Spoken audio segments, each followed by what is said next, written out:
ny asa atao miriaky ny tany evia kananiko zao fotoa ny fankatatsika iry hafa riaky zava bevata loatsy amin'ny faritsy misy ty riaky andeha atao ty nagnino moa raha ty namoro an'le hoe association fikambana hoe mazoto rahay misy digany gn'antony namorogna azy satria misy hisy sady fa misy agnananiky zao orinasa bevata hitrandraka ny faritsy misy antsika toy soa volilantsika zay satria mety mbotsy haitsika soa ny fandehany ka io orinasa io hitrandraka toy io tsy raha vitany avao koa hoe hitrandraky hoe ho tiagnantsika ka hoe agnome asa fa maro gny raha andeha ataony maro gny raha voakitikitika amin'ny manandrifantsika amin'ny fiaignatsika zay nahatonga anay hoe oh karaha ty le io ka olo tokony agnandrifany raha ty agnazavan'olo an-tanà toy tsy magnazava ny raha ty gny lafy tokony ny lafy ratiny satria misy gny lafy soany gny raha iaby fa misy avao koa gny lafy ratiny ka lafy ratiny zay tsy raha mbo nazavagny firy aminareo ka lafa tsy nazavagny raha igny ka hoe rahay hoe oh andaoko aloha azavagna amin'olo agny hoe raha tena tsy raha vitany hoe ka ho avy avao orinasam-bazay ho avy atoy ka hagnome asa hagnamboatsy lakilasy hagnamboatsy hôpitaly fa maro gny raha hosimbany amin'ny fomban-draza amin'ny fambolea amin'ny taninomby amin'ny lolon-draza ho kipiny raha eo ary mety ho aripaky ary mety ho rava maro gny tanà mety ho afindra zay zany ny fandehan'ny orinasa io de zay nahatonga anay io ny riaky ary ny fampivondro nanao an'le hoe fikambana mazoto satria laha tsy mikamba raiky sarotsy ny fampitalia sarotsy ny fampivolia fampikaia zay zany gn'antony satria i orinasa io laha avy eo ho alagny tanimbolonareo laha ohatsy ka ny fanandrify amin'ny raha ilandrozy ho arava gny lolon-draza laha mifanandrify amin'ny raha ilandrozy ny tanin-draza ny tanà raha moa fa ela be tagnatin'ny ty raha ty nanohitsy andray hoe ajanolo koa raha ty faneba gny fiaignanay satria amin'ny fiaignan'olo amin'ny faritsy matikolo ty timikeo le agnala fambolea timipia zay gny veloma ka raha ty le mifanandrify loatsy amin'ny fomban-draza faritsy ty ka ho aravanareo agnatin'ny ty raha ilanareo ty moa raha haiky agnatin'ny raha orinasa ho ataondreo ty tsy raha iasa ao ino asa ho hain'ny masikoro agnaty ala ty agnatin'io raha io machine be io ao va ampamafamafa tragno ka ampanasanasa tomobily zay va ho asa ho atao anay ty lafa raha reo fagnontaniareo napetraky am'le vazaha reo raha tatoliara tao tsisy voavaly ny raha raiky hoen'igny ary le nianatsy ao agnatin'ny raha eo mifampilily aminareo ty regny mety mandalo atiky indraindraiky regny tsisy mahavaly an'io raha eo igny ala egny ho aravandrozy io rano io ho troandrozy ny rano maloto bakeo ho ariandrozy amin'ny faritsy ty tsy misy eritseritsy hoe ho aliam-bahia tsy mahita rozy gny lala hampagnarian'io rano malotony raha io gny rano malotony raha eo nefa mitondra arety ho an'ny gn'olombelo mipetraky amin'ny faritsy toy ato ho an'ny biby fiompy ho an'ny rivotsy iaignatsika maro gny raha ho créevany problème tout satria tegna koa managny velomam-pontegna ambagny fe gn'olo zany mitsinjo hoe tokony resagny olo agny tokony azavagny olo agny satria laha raha iamy fanjakana agnazava aminareo nareo tsy misy io satria le fanjakana agnatin'ny raha eo ao tsy raha azavagniko aminareo zao gn'azavagny fa gn'ino raha azavagniny amin'io ho velo nareo mifaritsy toy naniky io fa ity avelomegny fa niavy zay avao gny raha volagny satria magnino rozy manao an'izay io fa mahazo drala gn'amposondrozy gn'antony tsy raha misy longondrozy de zay gny raha mandeha zay riaky volagniko aminareo naniko zao riafiko am'le zalaim-panosoniareo miriaky manao an'izao raha ary tsy misy raha ho azavagnindrozy ankoatsy ny raha volagniko naniko zao tegna ro mitoloky magnatoy magnazava aminareo gny fandehan-draha satria longo ty tany niavia ty faritsy masikoro ty baka ty lenina kely antegna fa tegna fa be naniko io vombagny ka raha volagninay naniko zao alanay sary alefa mba amin'ny longombagny aby aparitaky ny era vazatany ty ho hitan'olo hoe mivorogny olo ao mijanjy gny safa mijanjy mifampireaky mifampitalily ka lianay naniky toy resaky tany io tany amboleanareo tany ipetrahanareo ty tany lova amin'ny razambe tany nivilinareo tany holovany likely reo holovany zazareo io reafinay naniko satria magnino manao volagny raha zay io tany io le ilandrozy io ka lafa alandrozy tany io ataondrozy gn'androzy nareo tsy manataratasy mihimpa nareo tsy misy raha ho azonareo ndradrala raiky. Pensez-vous qu'il soit réellement possible d'éviter complètement donc ces impacts sociaux et environnementaux? C'est pas possible, évidemment, c'est absolument pas possible qu'il y ait aucun impact. Un tel projet va évidemment impliquer un impact sur les paysages, un impact sur la qualité de l'eau, sur la quantité d'eau disponible, sur la qualité de l'air, et donc un impact sur la santé. Nous adresser à la population de Madagascar. La CRIRAD, d'abord, ça veut dire, comme vous l'avez dit, Commission de recherche et d'information indépendante sur la radioactivité. C'est un laboratoire de mesure de radioactivité qui est privé, qui est géré par une association et qui a été créée en 1986 à cause de la catastrophe nucléaire de Tchernobyl qui a induit des retombées radioactives sur la France. Et un groupe de citoyens a décidé, compte tenu de la désinformation pratiquée par les autorités, ce groupe de citoyens a décidé de mettre en place son propre laboratoire d'analyse. Donc, vous le voyez dans mon dos, il y a un certain nombre d'équipements de mesure de radioactivité. Notre objectif, c'est d'améliorer l'information et la protection de la population en général, en France bien sûr en priorité, mais aussi ailleurs dans le monde lorsqu'on nous le demande, améliorer l'information et la protection par rapport à la radioactivité, que ce soit de la radioactivité d'origine naturelle, comme nous allons le voir pour la monazite, ou que ce soit la radioactivité liée à l'industrie nucléaire. Depuis quand vous travaillez sur les questions sur la radioactivité et quelles sont donc vos principales missions? Eh bien, la CRIRAD existe depuis 1986. Personnellement, je suis entré à la CRIRAD en 1993, donc ça fait plus de 30 ans, pour conduire à la fois des campagnes de mesure sur le terrain avec des appareils de mesure de radioactivité, faire des prélèvements du sol, des sédiments, des poissons, de l'eau, de l'air, et les analyser ici au laboratoire. La CRIRAD, nous sommes à peu près, disons actuellement, nous sommes 11 salariés dans le laboratoire, dont 5 scientifiques. Ça va de docteurs en géochimie, ingénieurs en environnement, ingénieurs en géologie. Donc c'est une équipe scientifique qui conduit des études sur l'impact d'un certain nombre d'activités humaines. Et on a beaucoup travaillé, on travaille toujours beaucoup sur l'impact des industries extractives, que ce soit l'impact des mines d'uranium, mais en fait, il y a beaucoup d'industries extractives où il y a de la radioactivité associée à d'autres substances. Par exemple, on n'y pense pas toujours, mais l'industrie des engrais phosphatés est concernée souvent par la présence d'uranium. L'industrie de la monazite est toujours concernée par des problèmes de radioactivité. L'industrie, par exemple, du titane, c'est le cas d'ailleurs pour ce projet, est concernée aussi souvent par des problèmes de radioactivité. Donc notre spécialité à la CRIRAD, c'est vraiment la question de la radioactivité. Alors, vous m'avez demandé des précisions sur la monazite en général. Bon, le terme monazite désigne en fait des espèces minérales un peu différentes qui ont comme point commun d'avoir une base avec des phosphates, mais cette monazite a la capacité d'accrocher des substances qu'on appelle des terres rares, comme le lantane, le néodyme, le cérium, qui ont une grande valeur pour toute une série d'applications, par exemple en électronique. Malheureusement, cette monazite a la capacité d'accrocher aussi des atomes d'uranium et de thorium, qui sont des substances radioactives, certes d'origine naturelle, mais qui sont radioactives. Et c'est là où cette exploitation de monazite pose des problèmes particuliers de radioactivité. Et nous en France, nous avons par exemple un certain nombre de lieux qui ont accueilli de la monazite venant de l'extérieur, qui l'ont traitée pour en extraire les terres rares ou d'autres substances, et qui se retrouvent aujourd'hui en France avec une contamination qu'il est extrêmement difficile de gérer. C'est vrai autour du port de La Rochelle, c'est vrai dans une partie autour du port de Bayonne, c'est vrai sur d'autres installations industrielles en France, où l'importation de monazite a conduit à l'importation d'une radioactivité tout à fait importante et qui pose des problèmes à très long terme. Le cas de Madagascar, qu'en pensez-vous sur ce sujet? Bien sûr, beaucoup de pays veulent aujourd'hui extraire de plus en plus de terres rares. Alors dans le cas de Madagascar, ce qu'on a pu voir aujourd'hui, c'est qu'effectivement, il faut prendre très au sérieux ces problèmes radiologiques.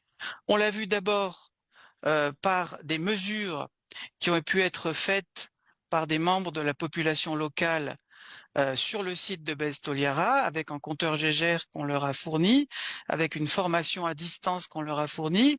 Les premières mesures qui ont été faites nous montrent que, par exemple, au niveau de l'ancien camp d'exploration de l'entreprise, des entreprises qui se sont succédées pour le projet Bez Toliara, au niveau du camp, le niveau de radioactivité sur certains des sables est par exemple 12 fois supérieure aux valeurs habituelles qu'on mesure dans le village de Ranobé.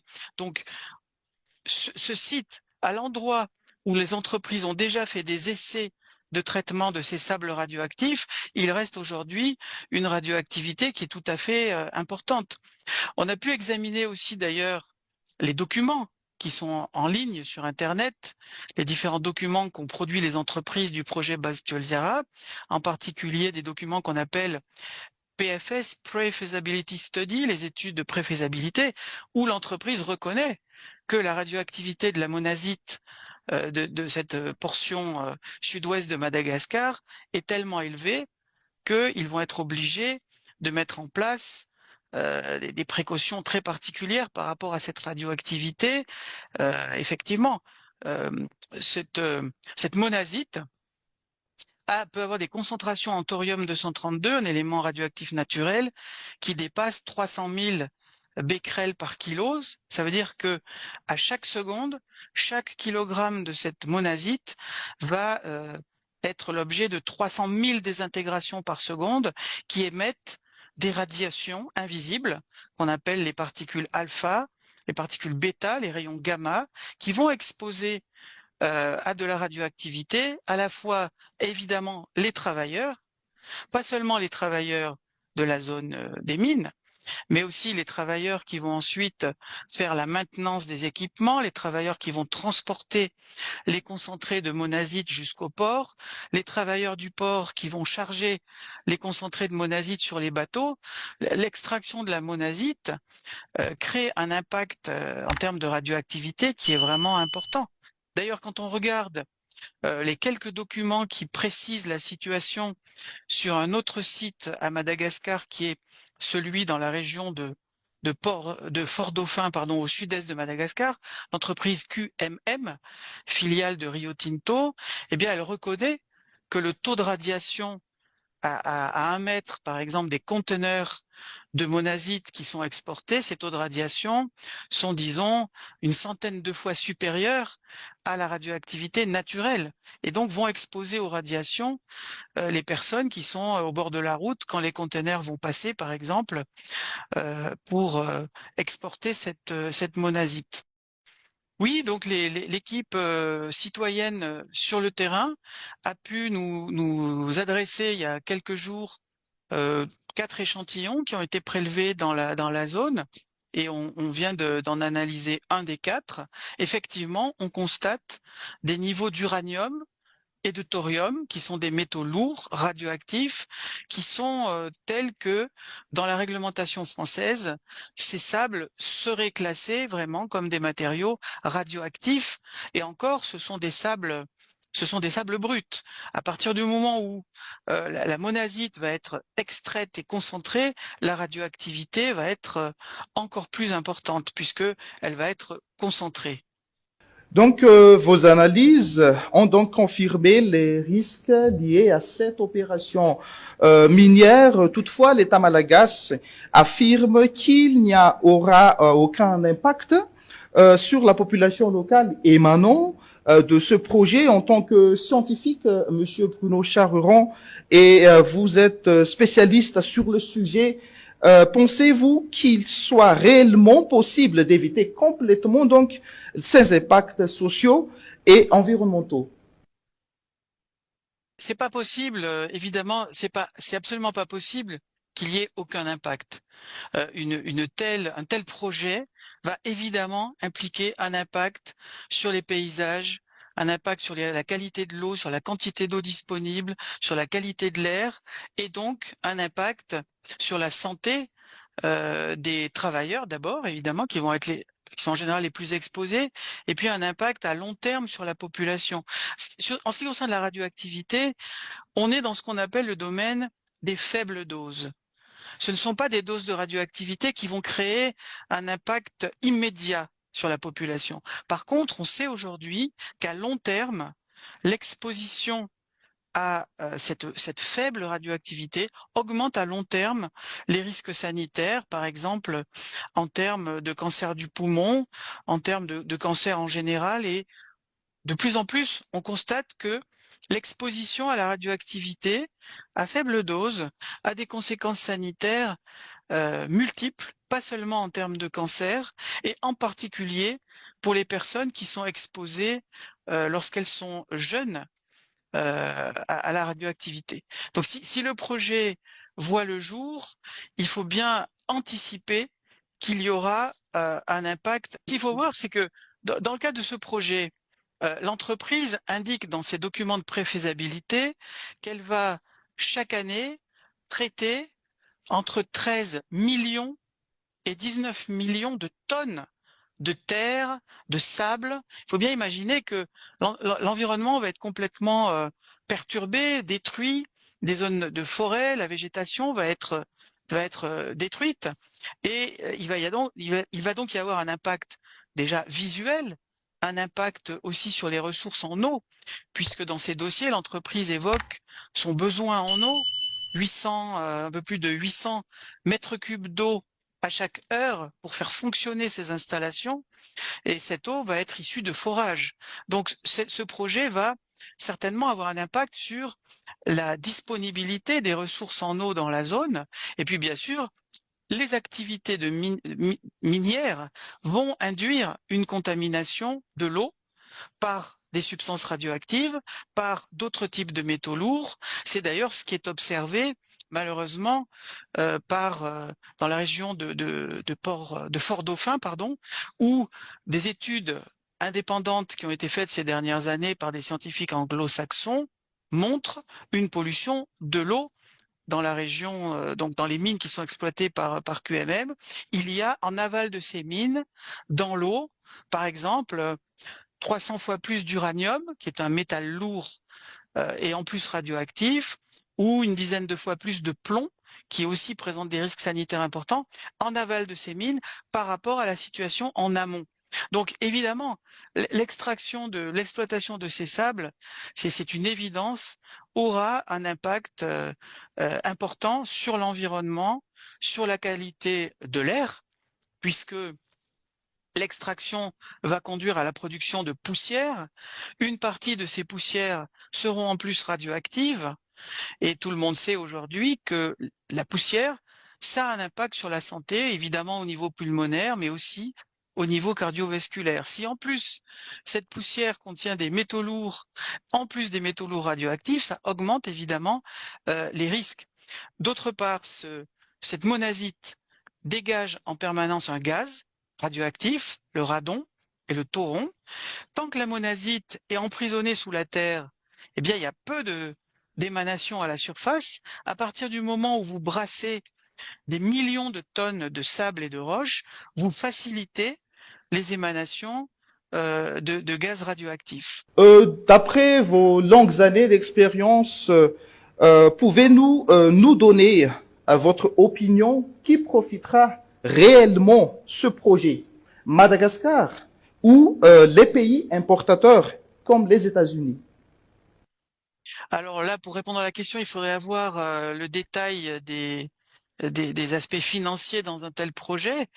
Je peux pas répondre à la question. Ce qui est sûr, c'est que qui va subir les impacts en termes environnemental, sanitaires, c'est évidemment le pays, la population où a lieu l'extraction de ces sables et de cette monazite. Il ne faut pas oublier non plus d'ailleurs le pays qui va recevoir la monazite, parce qu'il y a deux cas. Soit la monazite est exportée de Madagascar sans avoir été dépolluée en termes d'uranium et de thorium, et à ce moment-là, c'est le pays qui la reçoit qui va recevoir cette radioactivité. Et comme je vous le disais tout à l'heure, en France, aux alentours du port de La Rochelle et du port de Bayonne, l'importation de monazite a créé des problèmes de radioactivité qui ne sont pas résolus aujourd'hui.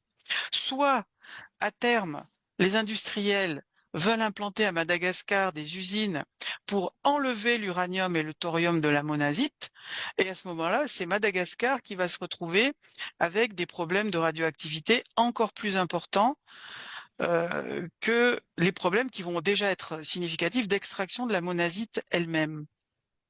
Donc, quel impact sur les écosystèmes donc faut-il redouter à ce projet? Sur les écosystèmes locaux, les impacts vont être multiples. Ils vont déjà intervenir tout de suite par la présence de bulldozers, de camions, l'édification de nouvelles routes de transport, toute la partie minière. Il va y avoir évidemment une augmentation de la poussière, une, une perturbation complète des écosystèmes et de la biosphère, une modification de la manière dont l'eau circule dans la région et en plus, bon, une destruction du couvert végétal, du couvert forestier, dans des zones qui sont des zones extrêmement sensibles, plus évidemment la question de l'exposition des travailleurs et de la population à des polluants chimiques, à des substances qui sont des métaux lourds et qui sont en plus des métaux lourds radioactifs. Donc la radioactivité a des effets importants sur la santé humaine, même à très faible dose, parce que les radiations, bien qu'invisibles, hein, on ne peut les détecter que si on a des appareils de mesure particuliers, ces radiations invisibles, en traversant nos cellules, en traversant notre ADN, créent des lésions qui, à long terme, augmentent les risques de toute une série de pathologies, même si on est dans le domaine des très faibles doses, ces doses ne sont pas inoffensives sur la durée.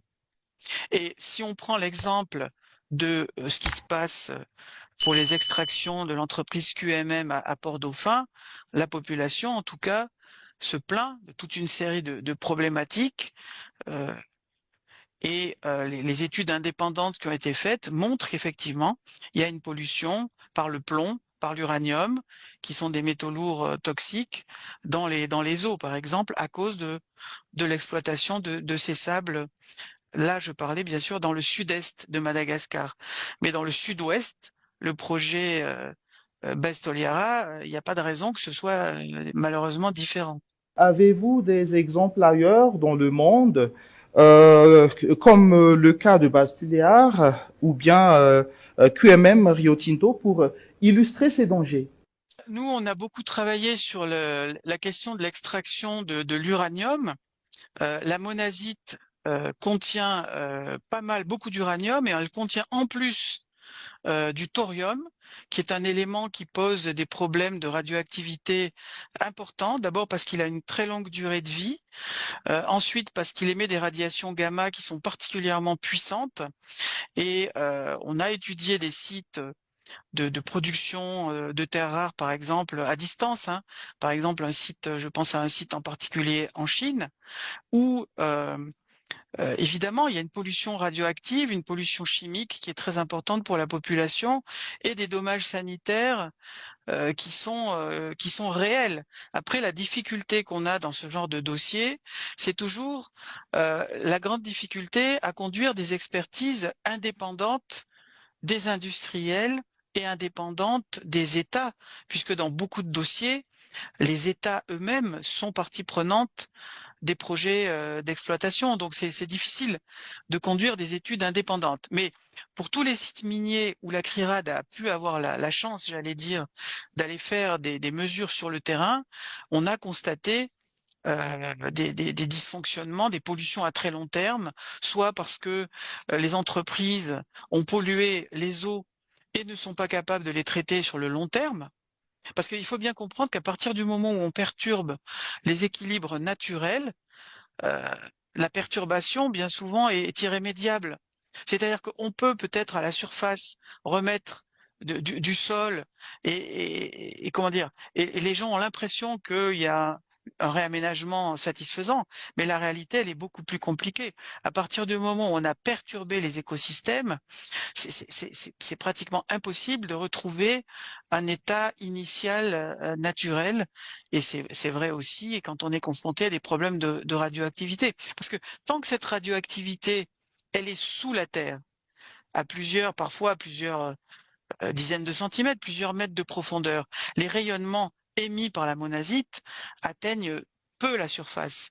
Mais à partir du moment où vous commencez à brasser tout ça, vous allez augmenter nécessairement la pollution à la surface du sol et ça crée des impacts à très très long terme. Y a-t-il des autres points que vous aimeriez rajouter ou des informations essentielles qui n'ont pas été encore évoquées dans notre discussion? Dire que quel que soit, comment dire, quel que soit l'avenir de ce projet, il faut de toute façon développer des capacités d'expertise indépendantes. Il faut écouter les revendications de la population. Il faut que la population puisse obtenir l'ensemble des dossiers des entreprises. Par exemple, je n'ai pas trouvé sur Internet aujourd'hui les études d'impact environnemental et sociétal de l'entreprise. J'ai trouvé des documents qui sont des documents de type études de préfaisabilité, mais qui sont beaucoup plus destinés à des investisseurs pour montrer à des investisseurs qu'il y a effectivement un potentiel économique très important. Mais la question de vraiment de la protection de la santé des populations et de l'environnement, là-dessus, on trouve très peu d'informations. Donc il faut exiger plus de transparence, parce que dans beaucoup de dossiers, nous l'avons vu à la CRIRAD dans des dizaines et des dizaines de dossiers, lorsque l'entreprise qui a exploité des mines s'en va, c'est là que la population bien souvent découvre l'héritage de pollution qui lui est laissé. Et là, bien souvent, les entreprises vont dire, lorsqu'il s'agit d'uranium et de thorium, qui sont d'origine naturelle, les entreprises vont dire, mais ce n'est pas de notre faute, cet uranium et ce thorium radioactif étaient déjà là avant que l'entreprise vienne intervenir.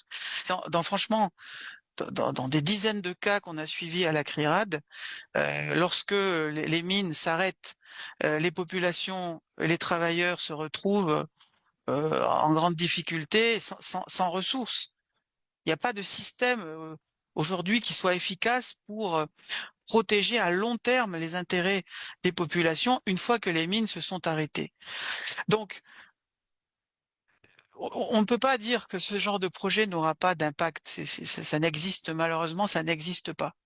L'État malagasy affirme qu'il y aura une création de beaucoup d'emplois, environ 5000 emplois pendant ce projet. Qu'est-ce que vous pensez à ce propos? C'est pas une question qui est de nature scientifique ou technique. Donc moi, je peux juste témoigner de ce que j'ai constaté autour d'un certain nombre de mines dans le monde. C'est que, évidemment, pendant la phase d'extraction, évidemment, les activités minières créent beaucoup d'emplois. Le problème, c'est que lorsque 10 ans, 20 ans, 30 ans après, la mine s'arrête, c'est là que la population découvre, en général, elle en prend conscience avant, mais c'est là qu'elle subit complètement les désagréments à long terme. La pollution, la destruction de l'environnement, l'impact sur le tourisme, parce que on a le cas en France, hein, sur des zones où il y a une pollution radioactive résiduelle, c'est très difficile de continuer à développer des activités touristiques, parce que évidemment les gens craignent cette pollution, à juste titre, hein, cette pollution radioactive. Donc, bien sûr, l'extraction des ressources minérales crée des emplois, mais c'est à court terme.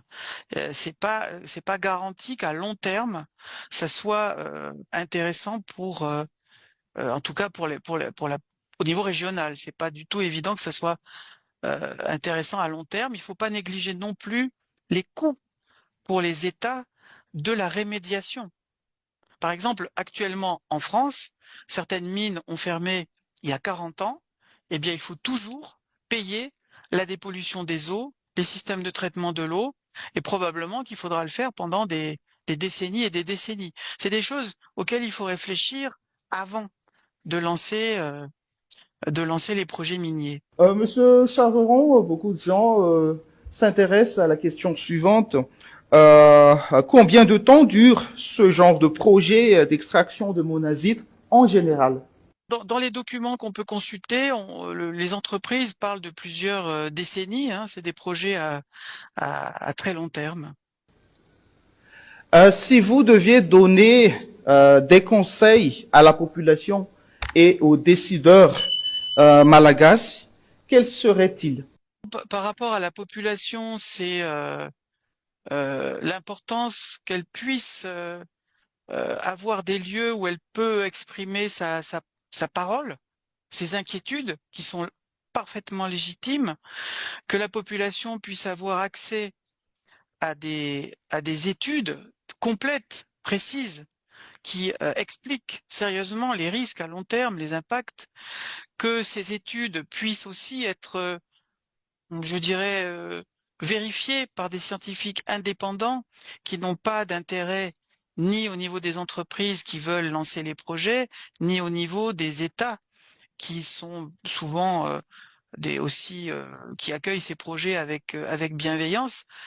Et au niveau des décideurs, d'abord d'être extrêmement vigilants dans le sens de ne pas faire confiance les yeux fermés à ce que prétendent les entreprises, parce que ça, en particulier nous à la CRERAD, on le voit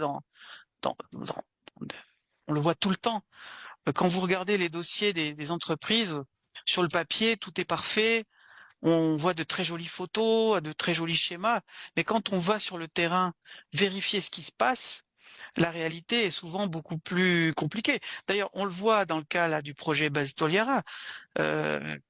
Si vous allez aujourd'hui sur le lieu de l'ancien camp de prospection des sables, eh bien, on peut pas dire qu'il soit dans un état de restauration de l'environnement.